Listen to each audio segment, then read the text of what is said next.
this is drafting blouse pattern.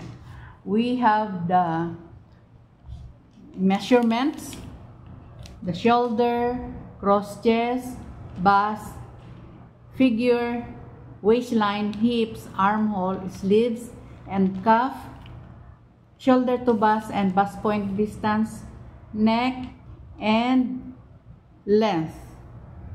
So, first we need a perpendicular line. Ang ating allowance sa taas ay 2 1/2, and then sa left line ay 4 1/2, and we need to line.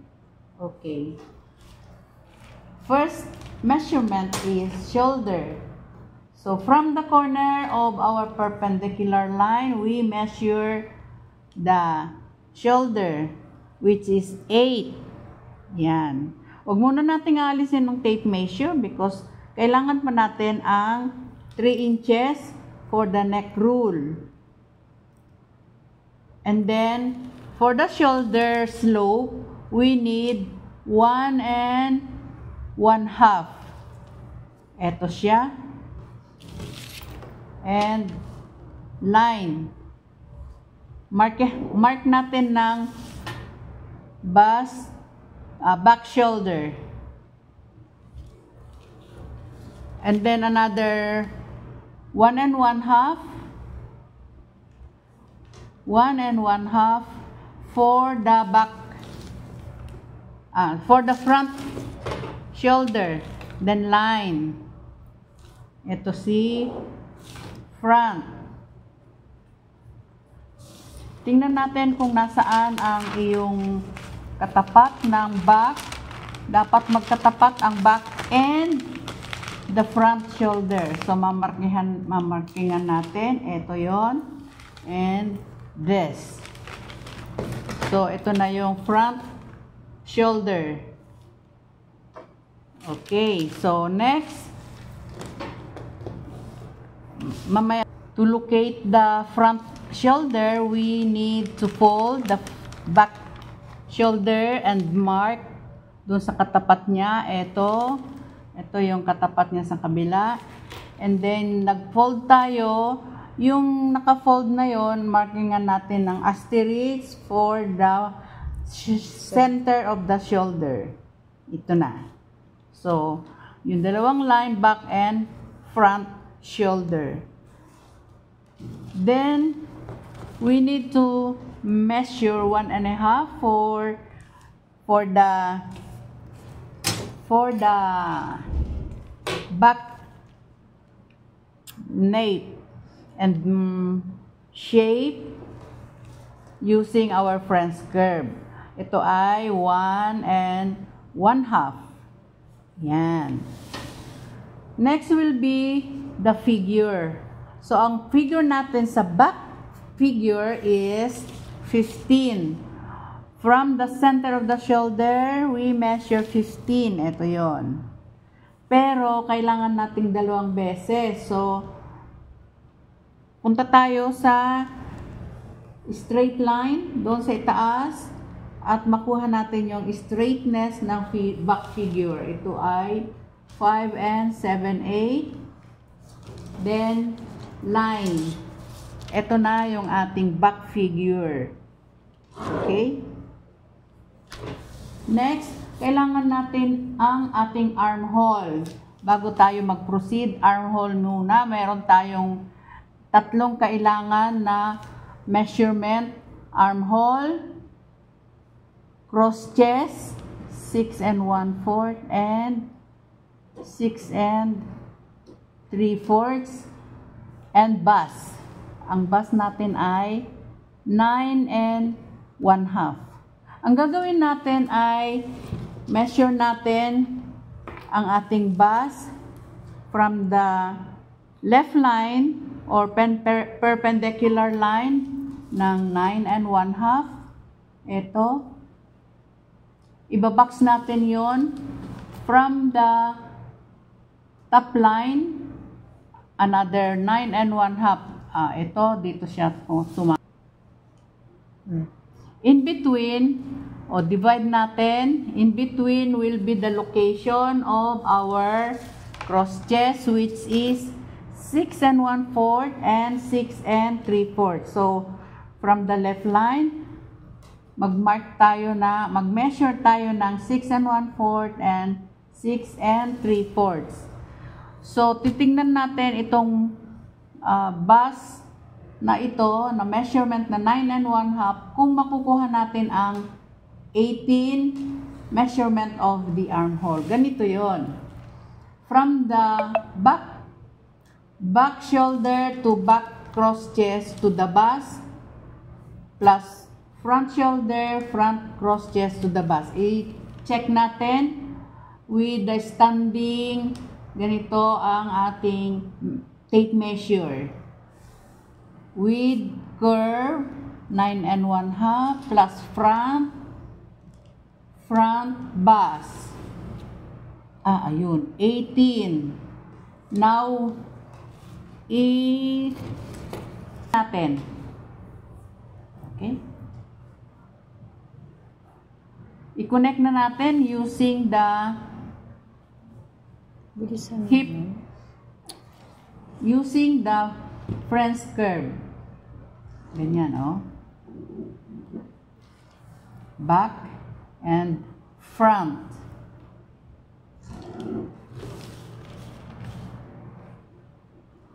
Yan. Mark, back, front. Okay.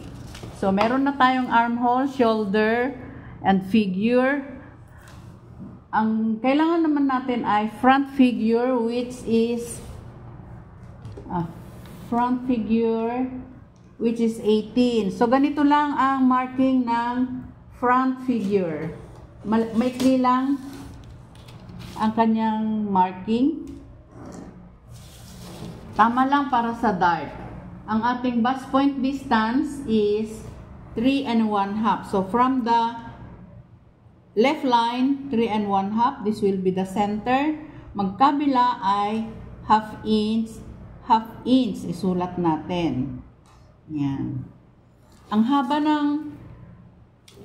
ng front dart is 4 1/2. Ito yon.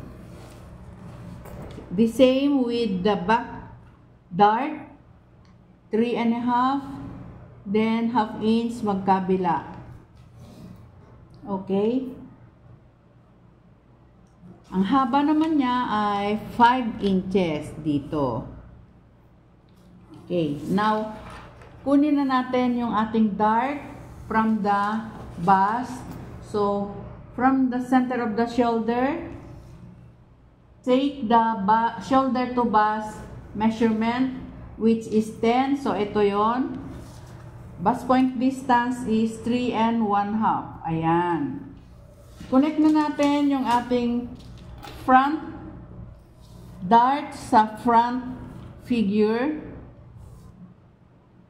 using the ruler. Ganito. Yan. Okay. Sa ibaba, 4 1/2. Connect na natin.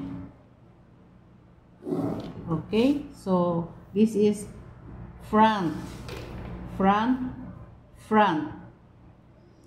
Ang back natin, para makuha natin yung back dart, from the front dart, measure 2 inches.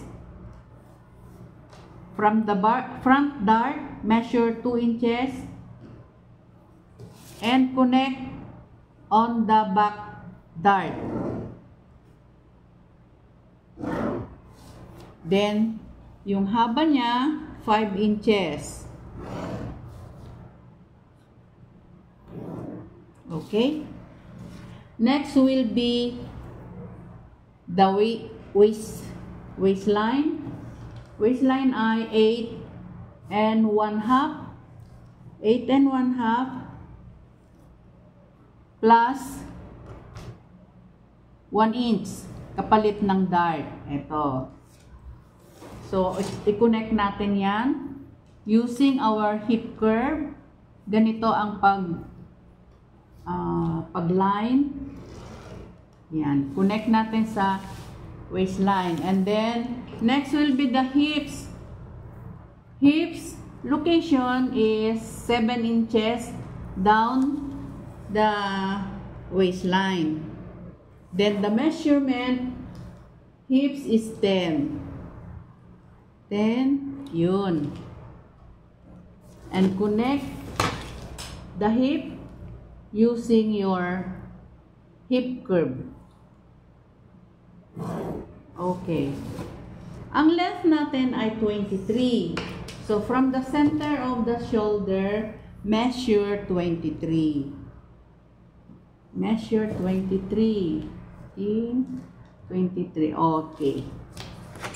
And line. This first line will be your back length. So, susulatan natin ito ng back. Straight natin. Okay. Gusto natin na magka-shape. So, dagdagan, mag-a-add tayo ng 1 1/2 sa hips. And then, i-reshape natin. Doing like this. So, ito na yung ating hip.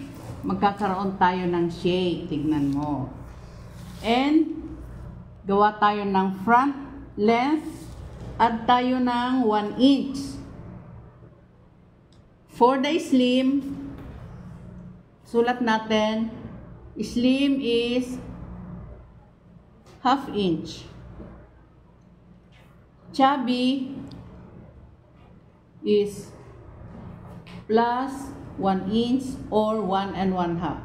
Ginawa lang natin dito ay 1 inch. And then, using your hip curve, line. Connect na natin doon sa hips. Next is the neck. Neck is 7. From the center of the shoulder, mark 7. And join natin sa front shoulder. Ganito lang. Okay. And then we need 3/4 button allowance. Safe ka na dyan. Then line, straight line lang.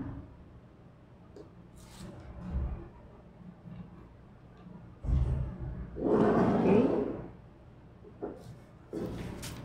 And this will be your button window. Yan. Pero kailangan nating i-fold ang kanyang facing para pag nagupit tayo, hindi siya mapuputol. Magiging ganito na ang itsura niya kapag ka nag-cut tayo. Meron tayong facing. Yan, ganito ang magiging cut natin ng front. And itutuloy natin itong line na to para sa back. Kasi kailangan natin ng 3/4 magmula sa back. Bibiyakin natin yan. Okay? So, lagyan natin 3/4 for the button. And this will be the facing. Yan.